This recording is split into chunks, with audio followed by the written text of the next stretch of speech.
Alexander Harrison is a scholar of the French experience, titled Challenging de Gaulle, which was a book about social movement in Algeria, part of which included some of the material we'll be talking about today, and some of what we'll be talking about today has a lot to do with a series of in-depth interviews that Alexander Harrison has been engaged in with activists in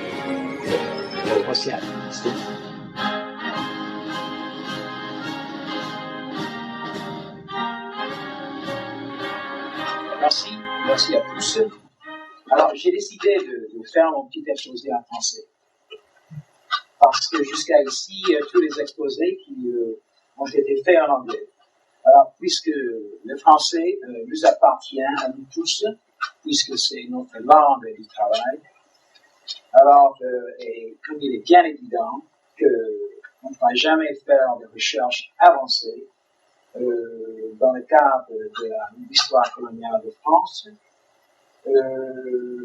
sans comprendre le français, je vais tâcher de vous faire comprendre mon point de vue français. Et s'il y a un problème, vous me direz. Hein. Voilà. Je vais d'abord, je sais que nous sommes pressés par le temps, alors je vais être aussi succinct que possible. Alors, tout d'abord, je voudrais remercier la direction de la société de m'avoir invité à prendre la parole devant vous. C'est un sujet qui me tient à cœur déjà depuis un certain temps, c'est-à-dire un dernier slogan, la dernière lutte pour la sauvegarde de l'Algérie française, 1954 et 1962. Et le rôle historique de l'une des organisations terroristes les plus notoires du XXe siècle dans cette lutte, l'organisation d'armée secrète. Avant d'entrer dans les détails quant à l'OS, je crois qu'il serait dans l'ordre des choses de passer tout brièvement en revue les raisons pour lesquelles la guerre d'Algérie a été un tournant de l'histoire. Elles sont comme suit. D'abord, cette guerre a entraîné la dissolution de la 4e République et l'avènement de la 5e. De Gaulle, l'homme du 18 juin, est revenu au pouvoir avec pour mandat la constitution d'un nouveau système politique, c'est-à-dire celui de la 5e République. Elle a mis fin aussi, cette guerre coloniale, à raison d'être de la Légion étrangère qui était, après tout, chez elle en Algérie. Aussi, cette guerre a provoqué l'exode de presque 1 million de Pieds-Noirs expulsés de leur terre natale et ils étaient obligés de se replier en métropole où ils n'étaient pas toujours reçus à bras ouverts par les gens de France. Cette guerre, finalement, a changé l'équilibre des forces, selon le spécialiste Élie Piederet, dans la Méditerranée, et elle a inspiré d'autres luttes de libération dans les pays arabes qui étaient aussi violentes que celles de l'FLN en Algérie. Aussi, cette guerre a donné naissance à l'une des organisations terroristes les plus redoutables de l'histoire, qui est le sujet de mon exposé. Alors, qu'est-ce que c'est l'OS? Alors, peut-être nous pourrions résumer les événements qui ont donné naissance à l'OS en citant la formule suivante. De Gaulle plus l'Algérie égale l'OS. Je l'explique. D'abord, il y avait la guerre. La guerre d'Algérie qui avait commencé la veille de la Toussaint dans l'est de l'Algérie, dans une région montagneuse qui s'appelle l'Aurès, qui était par rapport aux autres régions sous-administrées par la France. Mais il faut dire que quand entre guillemets, quand les Arabes ont révolté en 1954, les gens les plus avertis en Algérie et en métropole n'étaient pas tout à fait pris au dépourvu. L'Algérie n'avait jamais connu la paix sur les Français. Depuis le début de la colonisation en 1830, c'était toujours des rapports qui existaient entre les vainqueurs, c'est-à-dire les Français d'Algérie, les Européens, et les vaincus. Quand la rébellion éclate, il y avait tout récemment les événements du mai 1945, dont on a parlé hier, quand les nationalistes menés par Moussali Hadj avaient massacré les Français à Sétif, et le massacre d'une centaine de colons par les militants de Salih Hadj, de l'Étoile nord-africaine, avait provoqué une répression par l'armée française qui a fait des milliers de morts du côté algérien. Aussi, en 1954, il y avait la chute de l'Indochine et l'indépendance imminente des protectorats au Maroc et en Tunisie. Alors, les Français d'Algérie, en 1954, à la veille de la rébellion, à la veille de l'éclatement de la rébellion, craignaient donc l'effet d'entraînement, c'est-à-dire dans la hôtel. Ils se demandaient s'ils allaient subir le même sort que les colons d'Indochine, ainsi que ceux du Maroc et de la Tunisie. Mais en même temps, ils étaient reconfortés de savoir que l'Algérie n'était ni une colonie, ni un protectorat, mais elle faisait partie intégrante de la France. Le Dunkerque de Tamanrasset était le mot d'ordre le plus entendu. Alors, il faut noter que les premières victimes des attentats commis par la FLN n'étaient pas les Français d'Algérie, mais les Français musulmans, des Algériens qui étaient au service de la France, comme des caïds, comme des gardes champêtres, et qui étaient, selon les révolutionnaires algériens, les défenseurs du système colonialiste qui voulaient détruire.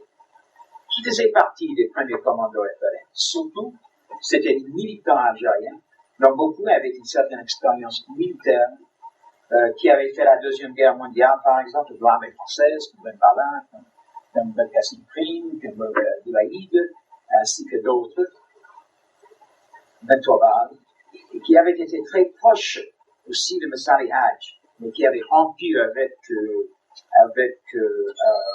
M. Salih Hadj, qu'ils estimaient insuffisamment militants. Au début, la FLN cherchait l'indépendance, mais sans vouloir mettre les Français d'Algérie à la porte.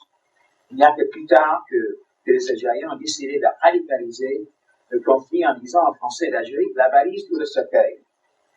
Et cette menace a coïncidé avec les premiers attentats contre les Français d'Algérie en 1956-57, commis dans le cadre de ce qu'on appelait la bataille d'Alger.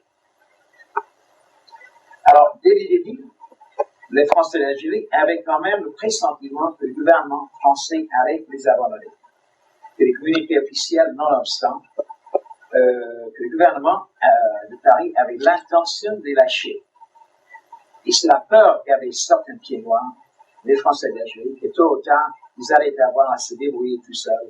Que tous les augures s'accumulaient contre eux, que la métropole allait les lâcher, qui était à l'origine du contre-terrorisme qui a fait son apparition peu de temps après le 1er novembre 1954, et c'est-à-dire la date quand les Algériens avaient commencé leur lutte de libération. Et toujours la première à en faire les frais. Beaucoup des premiers militants, des premiers contre-terroristes, appartenaient au monde ténébreux, où l'on franchit aisément la frontière entre le travail ici et les activités criminelles. Parmi les premiers qui ont trempé dans le contre-terrorisme, est Joseph Dinani, dans la photo, vous allez voir ici, que j'ai trouvé dans la ville de Draguignan, en France, et à l'époque, il travaillait dans une station de radio. Hein. Alors, Ritzin, on l'appelait aussi Jean le Vengeur, d'après mes interviews avec ses compatriotes. Et il a participé à des centaines d'opérations de contre-terrorisme. Et sa tête était mise à prix par les FLN et les autorités françaises. Et comme je vous ai dit actuellement, cette photo a été prise en 1984. Et d'après ces dernières nouvelles, il est toujours technicien dans une station de radio dans le sud-est de la France. Alors, un autre petit, qui était très jeune à l'époque, mais qui faisait des actions contre les Algériens, les gens du FNL, c'était M. Paul Mansilla, qui est dangereux.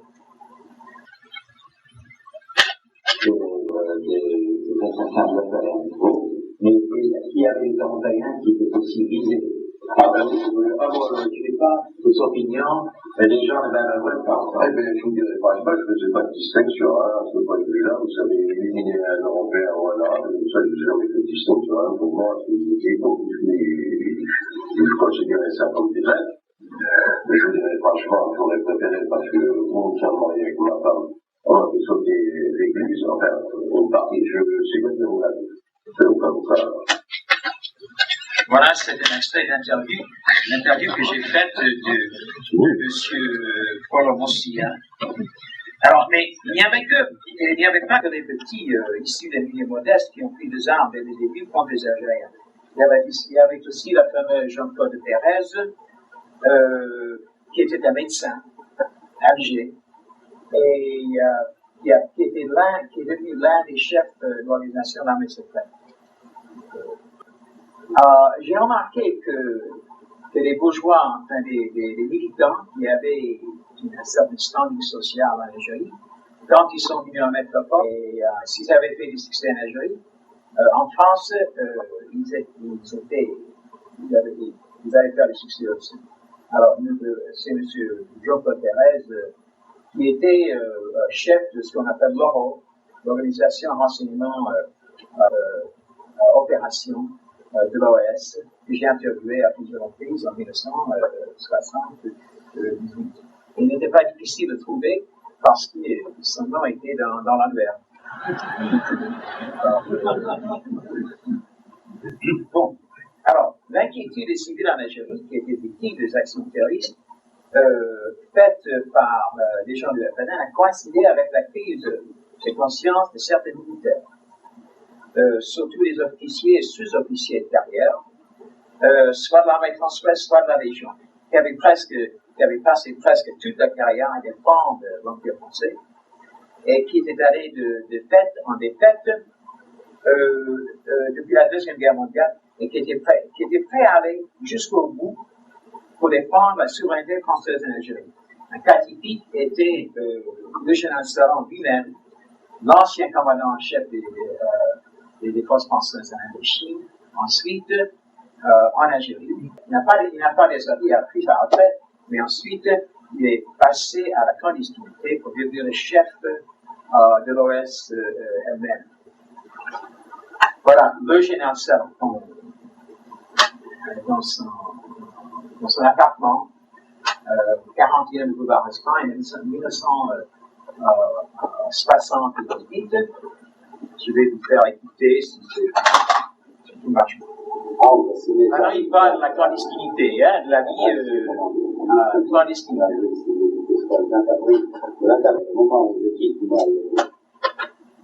Il parle de Robert Martel, dont la photo vous allez voir plus tard, qui était l'un des colons, n'est-ce pas, qu'il avait caché pendant ce temps. Alors, la situation en Algérie entre 1954 et 1958 est allée de mal en pis. En 1956 et 1957, il y a eu la fameuse bataille d'Alger, dont on a déjà parlé. Pour la première fois, les Européens des villes en Algérie, surtout Alger même, étaient visés par des groupes, par des commandos FLN. En 1958, il y a eu le 13 mai et la chute de la 4e République et le retour au pouvoir du général de Gaulle. Donc voici deux éléments de la formule citée dessus. La prise de pouvoir par l'équipe gaulliste et le problème algérien dont le général avait promis de résoudre. Passons à ça en 1959, quand le général de Gaulle prononce dans un discours l'autodétermination, qui pour les Français d'Algérie est la solution la plus redoutée. Son discours provoque trois révoltes de la part des défenseurs, des militaires et des civils qui voulaient que l'Algérie reste française. Et l'OS est né des décombres de ces trois révoltes, des outrages en Algérie, chez les militaires et chez les civils. Le compte du général de Gaulle et sa politique visait d'ailleurs l'abandon de l'Algérie. Alors, quand on parle de l'OS, qui pour mettre des points sur les i, était créé par deux activistes, Christine Amélie, Pierre Agaillard et Jean-Jacques Sidini. On parle surtout, et quand on parle de l'OS, on parle surtout d'une centaine de types à tout passer. Pas plus, hein. surtout les anciens militaires, les déserteurs des régiments, les anciens policiers. Aussi, à l'Ouest, il y avait aussi des gens de toutes les tendances politiques. Les anciens communistes qui avaient retourné la veste, même les monarchistes et les conservateurs. Ils étaient tous unis, d'ailleurs, par l'amour de l'Algérie et par l'amour de la culture française. Alors, comme nous savons tous, la résistance en Algérie à l'abandon de ces trois départements français n'a duré même pas un an et demi, et que surtout après la signature des accords d'Évian, proclamant l'indépendance d'Algérie, les heures étaient comptées. Même avec toutes les tentatives faites par l'Ouest dans les mois après la signature des accords d'Évian, pour saboter les accords, la cause était perdue. Les derniers commandos à l'Est ont réussi à s'échapper du pays avant la date d'indépendance, c'est-à-dire le 1er juillet, la cause pour laquelle ils avaient combattu avaient vécu. Comme il a dit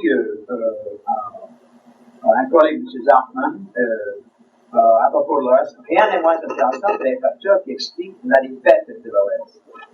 Et les raisons s'ensuivent. Elle n'a pas pu rallier à sa cause d'autres groupes, exception faite des Européens d'Algérie, encore. Et rappelons ce qu'il a dit à un sujet de mes interviews. L'Ouest était une centaine de types à tout passer, pas plus. Des gens qui fréquentaient les mêmes cafés et qui assistaient aux mêmes réunions. Aucun pays n'a rallié la cause des Témoins en Algérie. Alors, quand on aborde un tel sujet, il me semble qu'il y a deux méthodes d'attaque possibles. Vous pouvez rester chez vous, ou aller voir la bibliothèque pour feuilleter des livres et des tomes poussiéreux, ou bien vous pouvez aller faire des recherches sur le terrain. Comme moi, alors. J'ai eu la chance, quand j'ai commencé à faire des recherches sur le terrain, c'est-à-dire interviewer les anciens Wallès en 1978, puisque la plupart étaient toujours vivants et disponibles, ce qui n'est pas le cas aujourd'hui.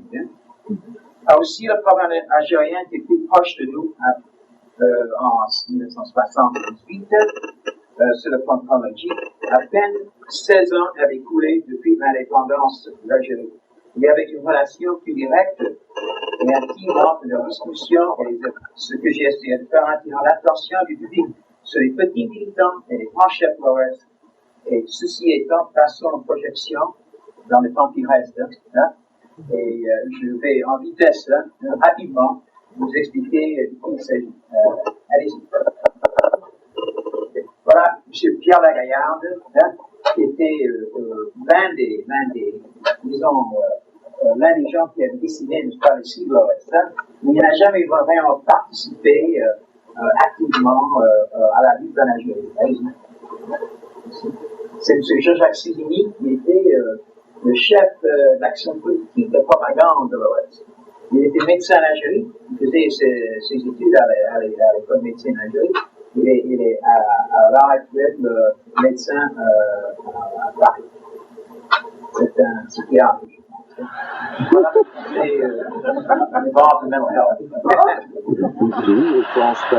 c'est l'ancien colonel Jean Garde, qui était l'un des colonels qui avait trempé dans le putsch du mois d'avril. Et je l'ai vu chez lui, voilà, c'était un vrai bourgeois. Je l'ai vu chez lui en 1960. C'est un policier, la vie d'Oran. Et la guitare qu'il a est faite des allumettes. C'est une guitare que lui et son compagnon l'avaient faite quand ils étaient emprisonnés. Alors, c'est M. Joseph Hawkins, ce qu'on appelait à l'époque l'oncle Joe. Et c'est lui, plus ou moins, le génie, n'est-ce pas, de la révolte des barricades. En 1960, à côté de lui, c'est M. Edward Snama, un ancien du 1er régiment des chasseurs parachutistes, qui m'a plus ou moins accompagné, que j'ai interviewé aussi, et que je les ai interviewés à Toulon. Alors, c'est M. Garion Blade à droite, et c'est Carrasco. Garion Blade était l'un des chefs Delta, très près du lieutenant de guerre. Il est maintenant en retraite, il a été amnistié, Et je crois qu'il est reparti pour le Zaïre. Il est parti pour le Zaïre après la chute de l'arrière française. Bonne chance. Il s'était interviewé dans un petit café à Nice il y a 20 ans. Tu vois, il y a beaucoup d'anciens de l'Ouest qui sont partis avec le magot de la Chine. Ils avaient cassé des banques et ils ne voulaient pas partager le magot avec qui que ce soit. Donc, quand j'ai trouvé M. Jean-Jacques Souzini, il était dans une splendeur bourgeoise. Alors voilà, c'est en Blinde, c'est son beau-frère à grande part de Padovani, et c'est tellement Carrasco, l'ancien policier de la préfecture de Laurent. Et c'est au cours de l'interview que cette photo a été prise. C'est Vincent Le Chaud, Vincent Mulet, c'est l'un des petits militants, n'est-ce pas, qui faisait partie du gouvernement. De toute façon, peut-être encore quelques prises de vue, ensuite Très vite. Alors c'est notre prise de vue de M. Vincent Le Chaud Mulet. Oui, il est charmant, oui. Et voilà, c'est Félix Guardiola, un ancien en soit 85, et il faisait partie d'une équipe, n'est-ce pas, qui s'est attaquée aux centres sociaux au mois de mars 62, et dont l'un des résultats les plus tristes, c'était la mort du grand écrivain algérien, Maurice Perrault.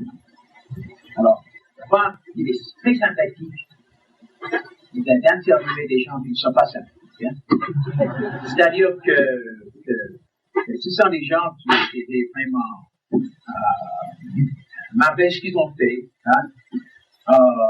Ce sont des gens qui ont joué un rôle historique. Hein.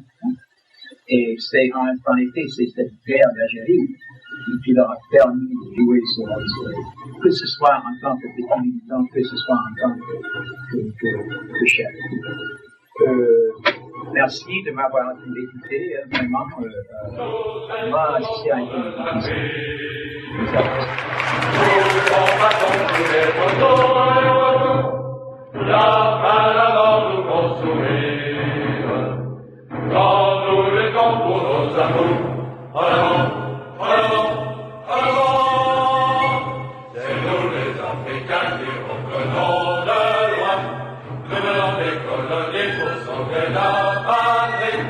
Nous avons fidèlement nous nettoyer, et nous avons au cœur une âme inséparable car nous voulons porter en rivière le bon amour, l'amour sans cœur.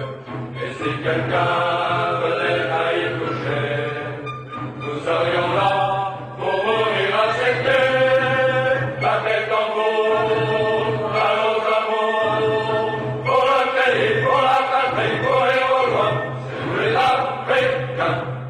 De tous les horizons de France, groupés sur le sol africain, nous donnons pour la délivrance.